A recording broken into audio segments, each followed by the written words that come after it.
Good afternoon, everybody. Welcome to DDRC members, staff, and guests. We ask for your patience during this meeting.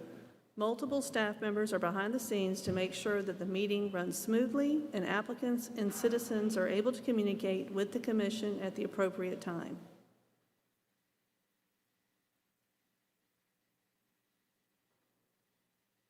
The public will be able to participate via multiple methods. When participating, please provide your name for documentation purposes. The public may watch, email, phone in, or log into a web session. If you're watching, you may stream the meetings through City TV, accessed at www.youtube.com/user/Columbia-SC-Government. The public may submit letters and statements via email to cocboardmeeting@columbiasc.gov leading up to and/or during the meeting, as this account will be monitored throughout the proceedings. Emails or letters will be read into the record. If you'd like to phone in, you can call 855-925-2801. When prompted, please enter the meeting code 2252.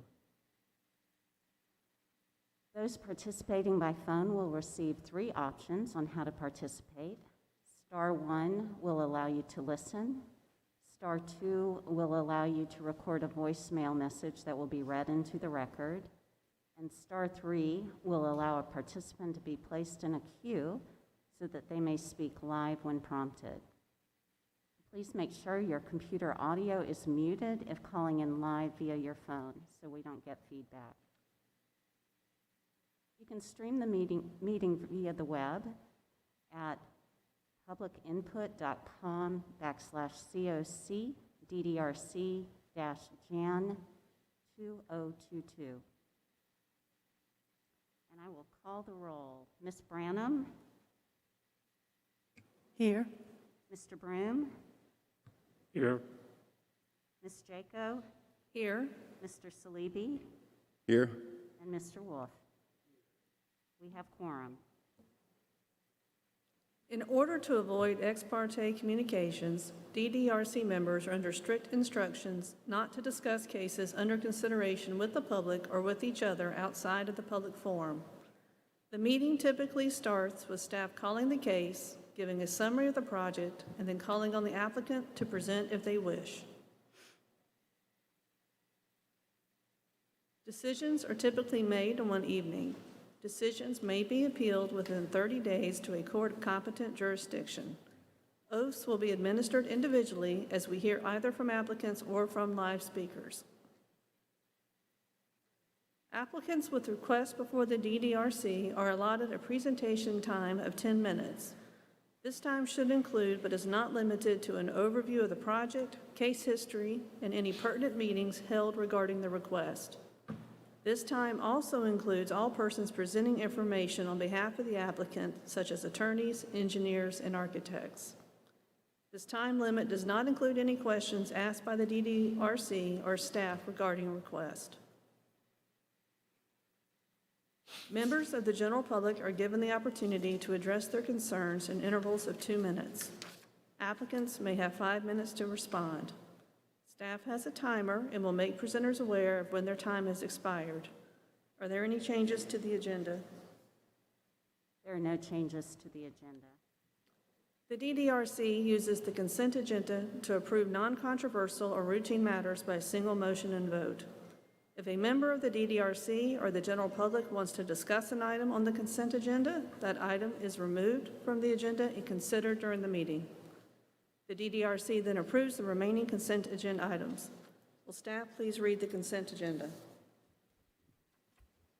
Our first project is 122 Tryon Street, a request for preliminary certification for the Bailey Bill.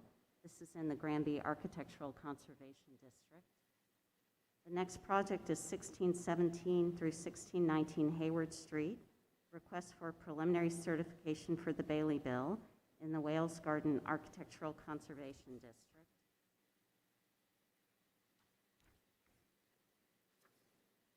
Our third case is 1529 Assembly Street, a request for design approval for an addition and site improvements in the City Center Design Development District.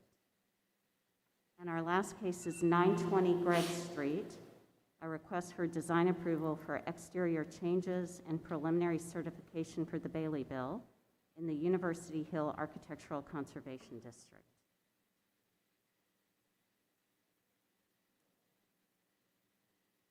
Is there anyone from the DDRC that would like any item removed from the consent agenda? Okay. Is there anyone from the public that would like to have an item removed from the consent agenda? Please communicate by sending an email to cocboardmeeting@columbiasc.gov or communicate via phone by pressing *2 to leave a voicemail or *3 to speak in person. We will pause a moment to allow any communication from the public.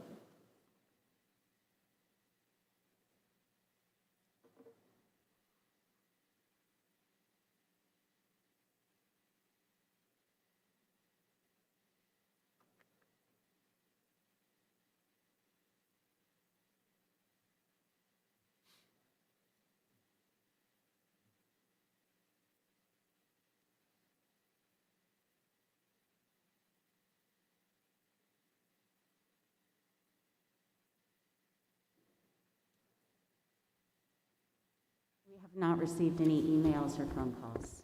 Okay. Do I have a motion and a second to accept the consent agenda and also the December minutes? I'll make a motion to approve the consent agenda and the December minutes. Second. Mr. Broom? Yes. Ms. Sims Branham? Yes. Ms. Jaco? Yes. Mr. Salibi? Yes. And Mr. Wolf? The motion passes. Okay, great. We'll move to the regular agenda, please.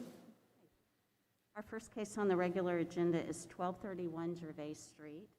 This is a request for design approval for exterior changes, specifically for replacement windows for the Supreme Court building. The case originally came before y'all in April 2021, and there was a larger scope that was approved, and replacement windows were approved as well, with the condition that a mock-up window would come back to y'all upon fabrication for your review and approval. So that is what we are here today for, is for approval strictly of the mock-up window, for review and approval of the mock-up window. So the window was fabricated, and it's been at the back of the Supreme Court building for about the last week. The architects and I spoke about details on the window. Staff feels generally that it looks good, with some of the details that were spelled out by Mr. Joe Guido as needing attention. There was agreement on those from staff. So interior grids need to be applied to the window. The final window will have ballistic glass. I just wanted to note that this is not the final glass in the window. For purposes of the mock-up, it was not possible. There are some small details like that medallion where the muttons come together need to align properly. There's a rather extensive cock joint that could be minimized that we've discussed. And there's a ridge missing on the vertical mullion of the window. These are just strictly the arched windows that we're talking about right now. It's the only one that was required to have a mock-up done, because these are the most prominent windows. So those details, that ridge on the vertical mullion needs to be addressed too.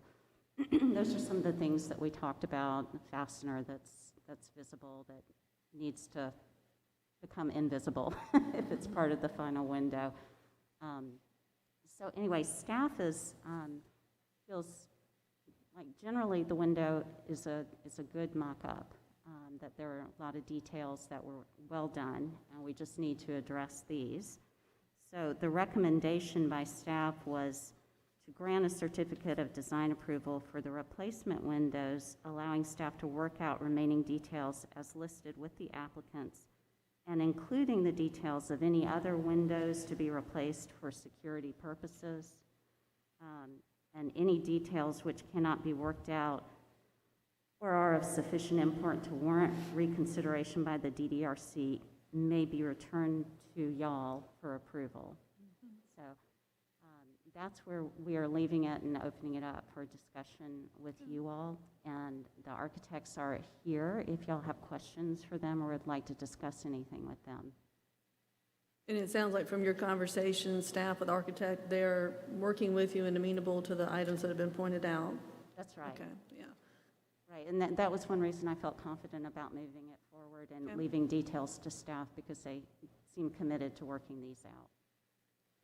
I was excited to see the mocked-up window. I drop Amy a note every few months, just since we had this case, wondering where you are in the process. I went by and looked at it, and I was pleased with what I saw with the comments that you had. I don't know if any other commissioners have any other comments on it. I totally agree. I think that I really appreciate the architect working on the details that they could clearly see needed some improvement in the mock-up, and I have every confidence that the staff can continue to work with them to finalize it. And again, if there are any issues that can't be resolved, then we're happy to relook at that. But it's starting to look beautiful. Any other commissioner, any comments or concerns? Okay. All right, with that, I'd ask for a motion.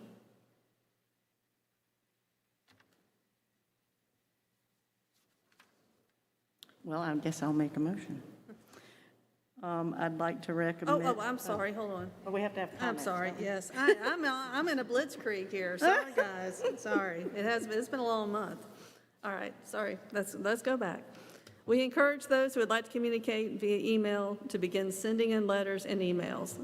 You may email at cocboardmeeting@columbiase.gov or communicate on the web at publicinput.com/COCDDRC-JAN 2022. For those wanting to leave a voicemail or speak live, call 855-925-2801. When prompted, please enter the meeting code 2252 and then press star 2 to begin leaving a voicemail, or if you'd like to speak live, press star 3.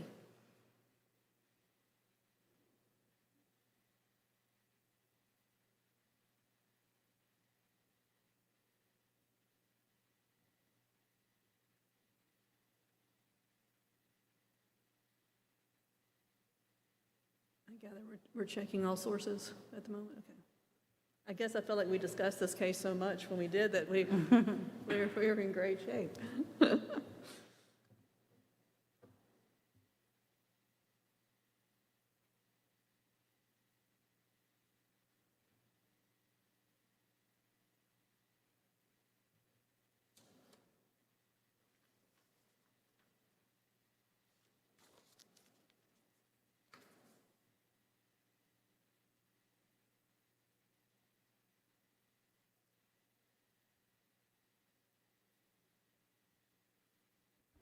We have not received any emails or phone calls. Any comments received in writing? No other comments, okay.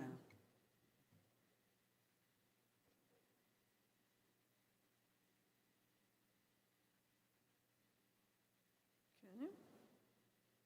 All right. I will now receive an motion. Well, then I'd love to move that we, based upon Section 17-2.5 of the City of Columbia Unified Development Ordinance, that we move to grant a certificate of design approval for the replacement of windows at 1231 Gervais Street, allowing staff to work out the remaining details as listed with the applicants, including the details of all other windows to be replaced for security purposes. Any details which cannot be worked out or are of sufficient importance to warrant reconsideration by the DDRC may be returned to the DDRC for approval. This approval is based upon the prior approval, which allowed the replacement windows in April 2021 given the extraordinary security needs of the occupants and which required the review and approval of the first floor mock-up window. Do we have a second? Second. Mr. Broom, yes, Ms. Sims Branham, Yes. Ms. Jaco, Yes. Mr. Salibi, Yes. and Mr. Wolf. Yes. The motion passes. All right, next case. Our next case is 2210 Clark Street. This is a request for a certificate of design approval for exterior changes. The structure at 2210 Clark Street was constructed circa 1911 and is 2 stories with a hip roof. It has a partial width shed roof front porch and 2 front doors, as it has been converted into a duplex since its construction. It retains its original form and, like a number of other structures in Elmwood Park, has had vinyl siding added to the exterior and some of the windows replaced. Overall, the structure is consistent with patterns in the district. The applicants are requesting to replace some non-original 1/1 wood windows. As these windows are later replacements and in poor condition, they may be replaced with appropriate replacement windows. This can be reviewed and approved at staff level. The windows requested for replacement that require review are on the facade and right elevation, which is currently obscured by vegetation on the neighbor's property, which, if removed, would make the right side highly visible. The applicant is requesting approval for vinyl replacement windows. Windows are a key feature on historic homes that play an important role in the overall architectural integrity of a structure. Appropriate replacement windows that replicate historic profiles and detailing help maintain the integrity of districts as a whole. As such, when reviewing replacement windows in architectural conservation districts, preservation staff look at technical aspects of their replacement windows construction, including the sash size, muntin profiles, measurements of the rails and stiles, and depth created by the distance between the front of the frame of the sash and the glass. Staff's experience has been that vinyl windows generally do not meet these technical standards. As you can see in the presentation in front of you, the comparison between a cross-section of a typical vinyl window, which was used as the applicant did not provide an exterior view of the proposed window, versus a historic wood window, shows the overall lack of depth of the vinyl window. While it is possible to include a muntin on the exterior of the vinyl window like this one, the resulting muntin is flat, making the window lack the necessary depth overall. Compare that then to an aluminum clad window versus a historic wood window. The aluminum clad window leaves sufficient room for a muntin to create the overall depth that is standard in historic windows. I brought a sample of an aluminum clad muntin, which was given to our office by a window representative. Amy's going to bring that up for you now. This is just an example of the type of profile that can be created with an aluminum clad window. And just as a note, the aluminum clad muntin that you will see in just a moment actually matches exactly the depth of the historic window shown here. As vinyl replacement windows have not previously met the necessary technical specifications, when the applicant requested to use this material, staff reviewed a sample of the window on site. In reviewing the proposed window, staff found that it was not consistent with the details of historic examples in the district or on this home. Other materials previously approved in the district, such as aluminum-clad wood windows, are significantly more successful in replicating the details of historic wood windows, including muntin profiles, inset of the glass, and overall depth and profile of the window, as shown in these slides. As a result, staff denied the request to use the vinyl windows, which the applicant has elected to appeal to the DDRC. The review standards, as set out in the Unified Development Ordinance, address replacement materials in several places, including F. Deteriorated historic features shall be repaired rather than replaced. Where the severe deterioration or complete loss requires replacement of a distinctive feature, The new feature shall match the old in design, color, finish, texture, and other visual qualities, and, where possible, materials. Replacement of missing features shall be substantiated by documentary, physical, or pictorial evidence, and character-defining features that have been lost due to intentional damage, removal, or neglect shall be rebuilt. As these windows are damaged beyond repair and they are not original, they may be replaced, but the replacement windows need to be considered carefully. As the pane configuration of the historic windows on the structure are 2/2, the replacement windows should replicate this pattern, as well as the profile of the historic windows. The proposed windows do not successfully meet this standard. In looking into past precedent for how requests of this nature have been handled, vinyl windows have not been approved in this district for either historic structures or new construction. As previously stated, architectural conservation districts prioritize the details of structures to ensure a high level of architectural integrity is retained in the district. Previous requests to use vinyl windows have not met those standards. Vinyl windows were not visible from the public right-of-way, such as on the rear of structures, are permitted. All in all, staff finds that the proposed replacement windows at 2210 Clark Street do not comply with Section 17-2.5 G6B2 of the City Ordinance and recommends denial of the request for a certificate of design approval for exterior changes. It should be noted, once again, that replacement windows that are compliant with the requirements for the district may be submitted and approved at staff level.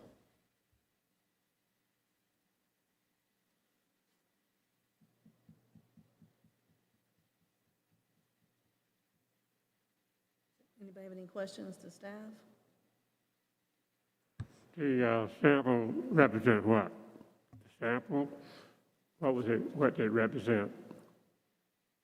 The sample is just to show you that the profile that aluminum-clad windows can achieve when compared to historic wood windows. Up on your screen right now, there's a side-by-side showing you a cross-section of an aluminum-clad window and a wood window.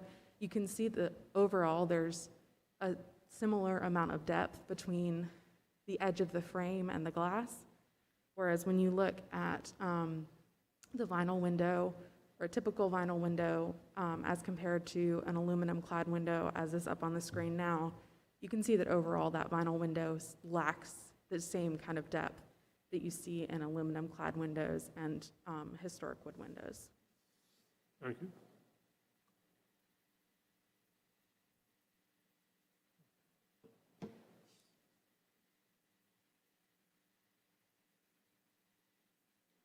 Any commissioner, any questions or clarifications?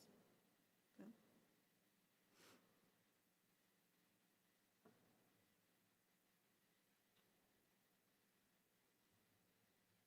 And I believe the applicant Is the applicant here? yes. Okay. You want to come up?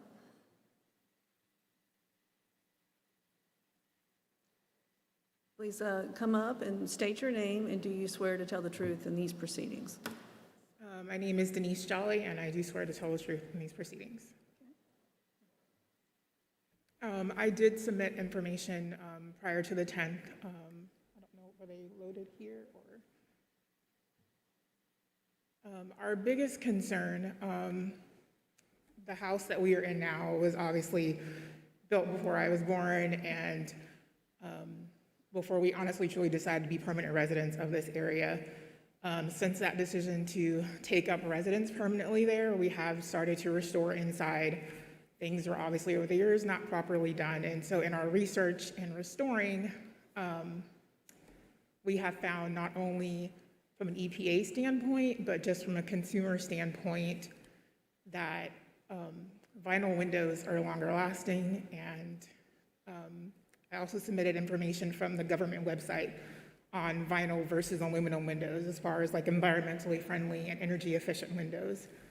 And our biggest thing is, one, we have no issue in complying with like going forward and following information for what needs to be done, which is how we kind of found out about the historical preservation, even just going forward with anything we've done on the house before.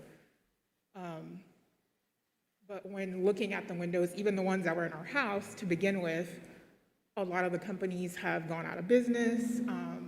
Parts could not be replaced or ordered.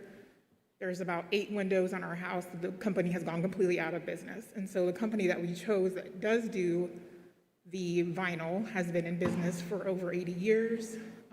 Again, that compliancy with energy efficient and EPA cited by the .gov website that I submitted.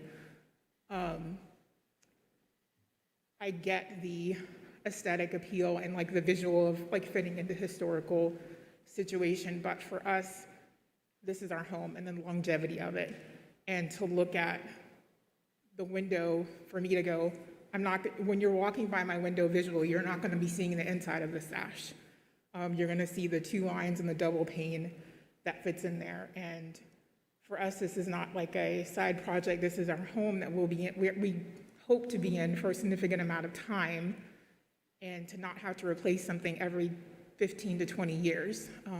Some of the pictures I submitted, some of these windows that are coming out have been a mix of materials, wood, vinyl, no, I'm sorry, not vinyl, aluminum, which obviously were put in poorly, but it just shows that over time it has not sustained. The company that we chose, that we're asking to put the windows in, has a lifetime guarantee. As a person who's purchasing the windows, we have reassurance that there's something wrong with the windows that will be replaced, which allows us to maintain the upkeep of the home, and therefore just to add to the value of our neighborhood. I'm going to open up to any questions. First of all, thank you so much for investing in this neighborhood, because I think it's a wonderful neighborhood to be. It's an amazing neighborhood, yeah, that's why we decided to stay. Yeah. And I do think that clearly you need to replace those windows, and you can get an approval to do so. I think that you will find, back to your return on investment and things like that, and in keeping with the guidelines, that your aluminum clad windows are going to give you both the insulation that you're looking for, the long-term maintainability, and the profile that we need for the historic district. And you know, the other window manufacturer may be telling you that that's not true, but that is possible. To find a relatively inexpensive aluminum clad window that has that profile, that has the wood that's clad with the aluminum, and it gives you that profile plus the insulatory factors that you're looking for. It's not just a hollow aluminum window, it's a clad wood. So I think in the long run, you'll be happier with the look of your home, having the profile. I realize that it's along a side part, but you never know.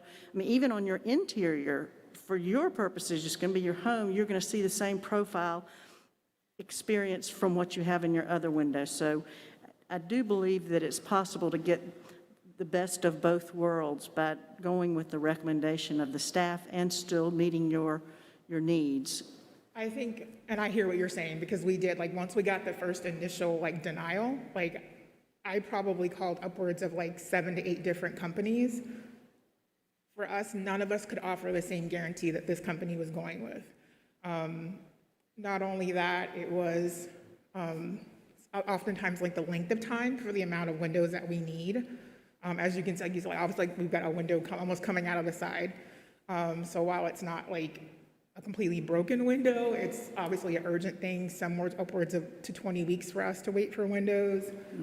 And again, I think for us, being a prior military family, like, we're not investors, we don't have a whole lot of money. So for us, this is what is going to get us the best quality of window that complies with like energy efficiency, because at this point our energy bills are running about $500 a month of what we have on the window right now.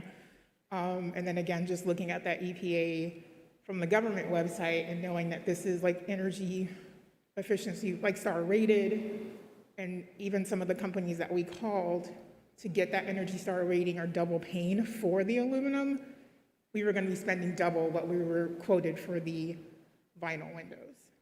So Is it possible that you don't have to replace all of the windows? Are there some that you could keep and then maybe over time continue to do the replacement? And I do appreciate that there's a backlog on all building products these days. yeah, So I'd be shocked if the other company could actually get them to you quicker than can the others, but maybe they can. But you know, maybe an option is to try to just replace the most needed ones with the aluminum clad wood windows, and then maybe over time start to replace the others might be one way to look at it. So it's already kind of a weird situation because there are some historical windows on the home. So there are 5 windows that we are keeping, like the original windows, restoring the wood and doing that part in it. But for the most part, the rest of these windows, like we have one that's in our older son's bedroom, like another good storm probably coming through, it's gonna fall out, you know, it's gonna fall out of the side. You see the one where, that's not even his bedroom, like that's just like the downstairs side window. And that's pretty much the condition of all of the windows that need to be replaced. Like they are holding on by a prayer at this point. So again, for us, it's keeping the look and honoring like what needs to be visually in the community, but getting it done safely, getting it done something that's gonna have longevity for our family. And if I can call a company and know that they've been in business in America for 80 years and look at the warranty compared to some of the other companies that I've had, because even in the neighborhood where there are the new windows going into the new construction, they may be aluminum, but we're looking and researching. And so some of these, and the hardest thing too is the replacement aluminum. So not even just getting aluminum for new construction, but if you're looking for replacement aluminum windows in homes, it is not as easy to find or order, especially at this size, as it is for the vinyl windows.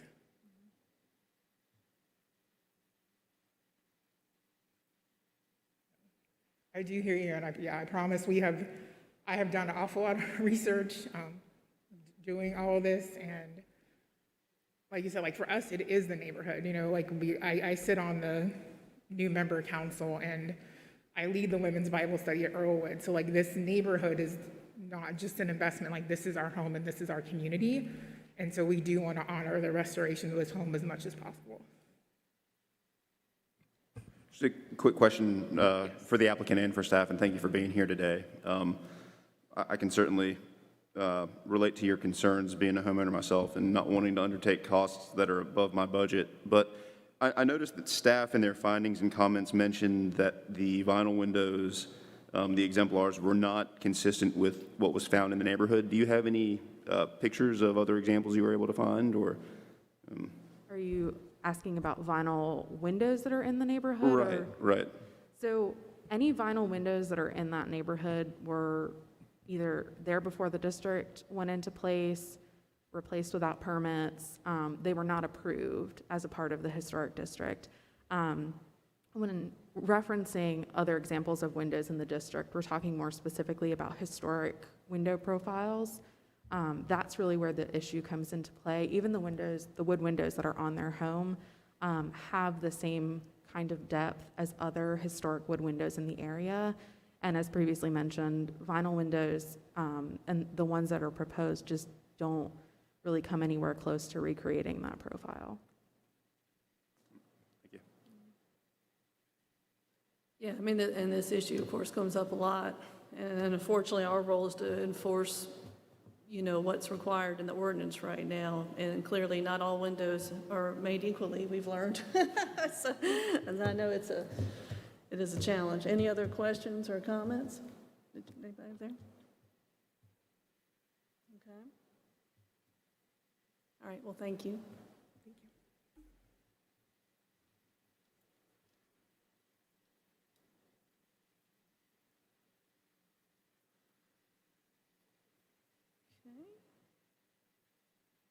I think we can move on to any public questions or comments.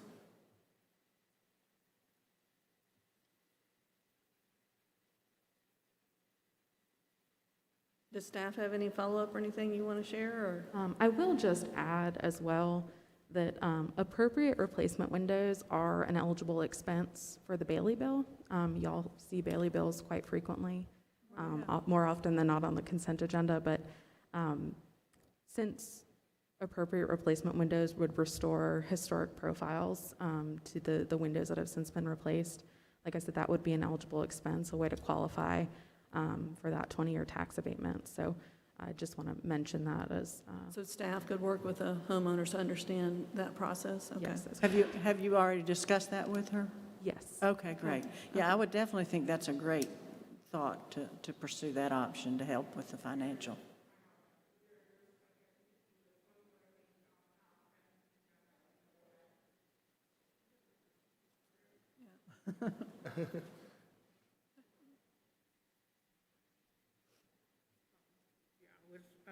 In regard to the Bailey bill, like, as you can, like, there's, even with the vinyl that was put on at some point illegally before we were in the home, like, there's plenty of other projects that we are gonna use the Bailey bill for. The vinyl, like, fixing that and restoring that, like driveway, our HVAC system. There's a lot of things that we know that will go towards the Bailey bill. This is the windows in itself. Why we decided to even come appeal, because at least the windows are in a budget where we know that we wouldn't get that reimbursement from the Bailey bills, but we'll still fit in within that $25,000 range where we're okay with not having to use the Bailey bill for that. Thank you. I will just mention too that if vinyl windows are put into this home, it's no longer eligible for the Bailey bill. So Even for any other kind of restorations? Thank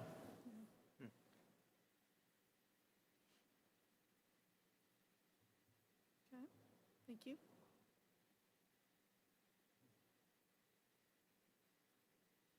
We encourage those that would like to communicate via email to begin sending in letters and emails. You may email cocboardmeeting@columbiasc.gov or go on the web at publicinput.com/COC-DDRC-JAN2022. For those wanting to leave a voicemail or speak live, call 855-925-2801. When prompted, please enter the meeting code 2252. Then press star 2 to begin leaving the voicemail. If you would like to speak live, press star 3.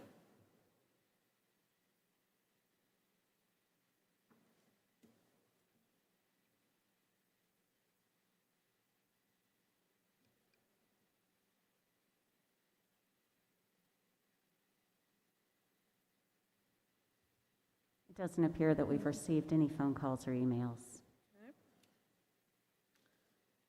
That being said, anything in writing, we're clear, right? Okay. Correct. All right, with that, I'll open it up for a motion.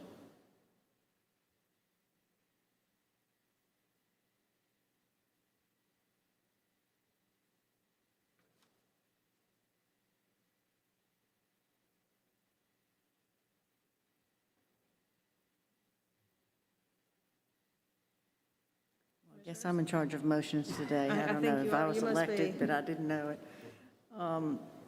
I would like to move that the request be denied for the certificate of design approval for these exterior changes at 2210 Clark Street, as it does not comply with Section 17, 2.5B2 of the city ordinance. Replacement windows that are compliant with the requirements for the district may be submitted and approved at the staff level. Have a second? Second. Mr. Broom? Yes. Ms. Sims Branham? Yes. Ms. Jaco? Yes? Mr. Salibi? Yes. Mr. Wolf? Motion passes. Thank you. All right, we'll move on to other business. So the only thing we have under other business tonight would be our elections for chair and vice chair. We had those open for nominations, and what I heard was that folks are basically very happy with the folks who are presently serving. And I did hear from the folks who are presently serving that they are happy to continue serving if that is still wanted.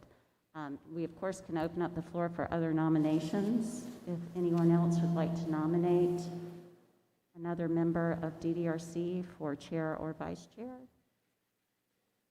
Nominations open.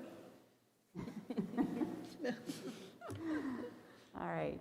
Hearing none, then I would suggest that we just do a show of hands for, I guess we would start with our chair first. So Ms. Jaco, being willing to serve and would be our nominee, and all in favor of approving Ms. Jaco for chair, please raise your hand. So nominated. That passes. Thank you. I know. Who's going to be the vice chair? Mr. Salibi has been nominated for vice chair, and if we could see a show of hands for vice chair. Right. And that has been passed. So thank you both for serving once again. We appreciate this. Our terms last for a year, in case for our newer members. So we always have elections in January. So I'd like thank to make a y'all. motion to adjourn. Second. There you go. All right, meeting adjourned. Thank you, everybody. Thank y'all. Bob, getting to business. Yeah, there we go, there we go.